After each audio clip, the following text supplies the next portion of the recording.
100% سچے ہیں اللہ کے وعدے، اور اس کا وعدہ ہے وَأَنْتُمُ الْأَعْلَوْنَ إِن كُنتُم مُؤْمِنِينَ، تم مومن بن کے دکھاؤ، عزت کا تاج تمہارے سر پہ ہے۔ یہ وعدہ ہے اللہ کا۔ ہم کب مومن بن کے دکھایا ہے کہ ہم واقعی اس تقاضے پہ پورے اترے جو ہماری شریعت نے ہم سے کیا؟ ملاوٹ ہم کریں، جھوٹ ہم بولیں، ایک دوسرے کی جڑیں ہم کاٹیں، مکر، فریب، دجل، کیا کچھ نہیں ہے جو ہمارے اندر نہیں۔ اچھے مسلمان ہونا تو دور کی بات ہے، ہم اچھے انسان بھی نہ بن سکیں۔ مسلمان کی تعریف کیا کی گئی؟ المسلم من سلم المسلمون باللسانہ ویدہ، جس کی زبان سے اور جس کے ہاتھ سے دوسرا مسلمان، وہ مسلمان ہے۔ اور ہم دیکھیں کہ جہاں ہمارا بس چلے تو ہم کاٹ کے نہیں رکھ دیتے۔ ہم کیسے مسلمان؟ حضور علیہ السلام سے پوچھا گیا کہ مسلمان بزدل ہو سکتا ہے؟ کہا نہیں، بہادر ہوتا ہے، لیکن ہو سکتا ہے کبھی بزدلی بھی کر جائے، آخر بشر ہی تو ہے۔ پھر پوچھا گیا کہ مومن کنجوس ہو سکتا ہے؟ کہا نہیں، مسلمان بخیل نہیں ہوتا، سخی ہوتا ہے، لیکن ہو سکتا ہے کبھی بخل بھی کر جائے۔ تیسری بات حضور سے پوچھی گئی، مومن جھوٹا ہو سکتا ہے؟ حضور فرمایا جھوٹا نہیں ہو سکتا۔ یہ طے شدہ بات ہے، یہ پکی اور دو ٹوک اور سیدھی بات ہے کہ مومن ہو اور جھوٹا ہو یہ نہیں ہو سکتا۔ اب ذرا میں اور آپ اپنے دفتر کے دیکھیں، آج بہانے بنائے۔ تاجر کہتا ہے جھوٹ نہ بولے تو سودا ہی نہیں بکتا۔ یہ جاپان بیچ رہا ہے بغیر جھوٹ کے، تم کیوں نہیں بیچ سکتے؟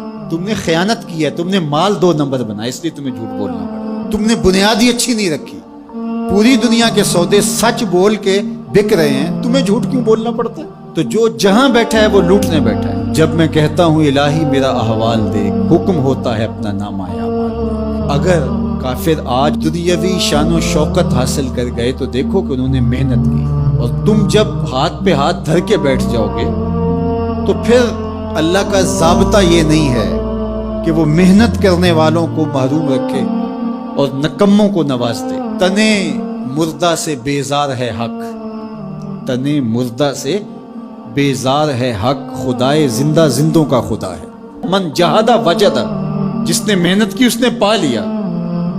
چونٹی بھی دانہ اٹھاتی ہے، ہمت نہیں ہارتی تو بالآخر اپنی منزل تک لے جاتی ہے۔ چونٹی بھی ہو ذات کی تو اس کو بھی نتیجہ خیزی تک رب پہنچاتا ہے۔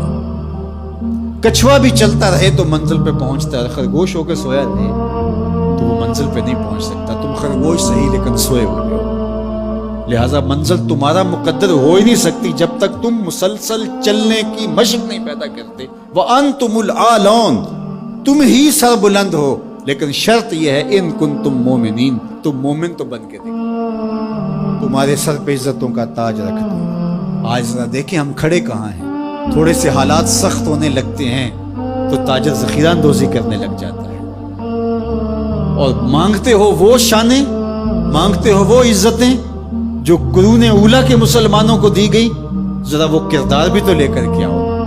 تم تو ذخیرہ اندوزی کرنے بیٹھ گئے کہ زیادہ سے زیادہ پیسے کما لیں اور غریبوں کا خون بھی نچوڑ لیں۔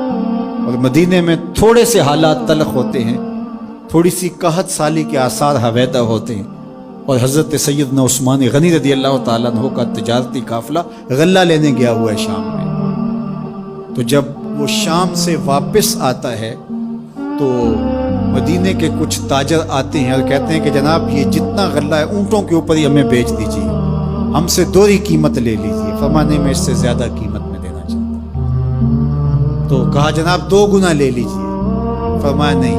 تو کہا کہ اتنی قیمت ہم آپ کو دے رہے ہیں تو آپ نہیں دے رہے۔ کہا کہ میرے پاس ایک ایسا تاجر ہے جو 10 گنا قیمت دے گا۔ کہا وہ کون سا تاجر ہے؟ کہا وہ میرا اللہ ہے۔ اور بلا کر کے خادموں سے کہا کہ سارا غریبوں میں بانٹ دو۔ یہ تاجر تھے عثمان غنی، آج بھی عثمان غنی ہے۔ میں آپ کو بتاؤں مدینہ المنورہ کے بینک میں حضرت عثمان غنی کا آج بھی اکاؤنٹ کھلا ہوا ہے۔ 1450 سال بیت گئے، ان کا اکاؤنٹ آج بھی چل رہا ہے۔ بیر عثمان جو مزرعہ عثمان ہے، جس میں وہ بیر عثمان جو خرید کے وقف کیا تھا، وہ آج بھی وقف ہے، اور وہ کسی کے نام نہیں ہے، وہ حضرت عثمان غنی کے نام، اور اس کی ساری آمدنی حضرت عثمان غنی رضی اللہ تعالیٰ عنہ کے نام پر جو بینک میں اکاؤنٹ ہے اس میں جاتی ہے، اور پھر ادھر سے خیریہ میں آتی ہے اور غریبوں میں بٹتی ہے۔ ایسا غنی آج بھی اس کی سخاوت جاری ہے۔ غنی ایسا بھی دیکھا، یہ ذخیرہ اندوز جو لوگوں کے خون بھی نچوڑ لیتے اور بوٹیاں بھی نوچ لیتے، آج مرے کل 10واں دن۔ بعد میں کوئی ان کو جانتا بھی نہیں ہوتا. تو ذخیرہ اندوز لوگوں کی یوں بوٹیاں نوچے گا اور خون نچوڑے گا اور کہے گا کہ اللہ کی رحمت نازل ہمارے اوپر کیوں نہیں ہوتی. تو کس طرح تمہارے اوپر رحمت نازل ہوگی؟ اس کا وعدہ ہے اور اس کے سچے وعدے. وَأَنْتُمُ الْأَعْلَوْنَ، تم ہی سربلند ہو. ان کنتم مومنین، اگر تم مومنانہ زندگی بسر کرو تو دیکھو عزتوں کا تاج تمہارے سر پہ ہم کیسے رکھیں.